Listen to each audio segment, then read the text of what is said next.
Sejumlah warga membawa tumpeng dan kue tart ke rumah Presiden ke-7 Republik Indonesia Joko Widodo di Jalan Kutai Utara, Kelurahan Sumber, Kecamatan Banjarsari, Kota Solo pada Sabtu 21 Juni 2025. Mereka hadir untuk merayakan ulang tahun Jokowi ke-64. Berbagai jenis makanan disusun rapi di meja tepat di depan pintu masuk rumah Jokowi. Warga juga sempat menyanyikan lagu Selamat Ulang Tahun sebagai bentuk perhatian dan harapan agar Jokowi keluar menemui mereka.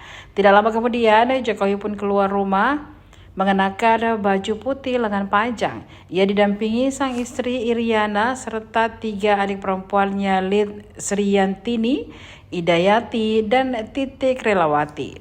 Mereka ikut menyapa dan menemani masyarakat yang datang. Berbeda dari tahun-tahun sebelumnya, Jokowi kali ini tidak melayani permintaan foto bersama. Diketahui ia masih dalam masa pemulihan setelah sempat mengalami alergi. Download Tribun X sekarang, menghadirkan lokal menjadi Indonesia.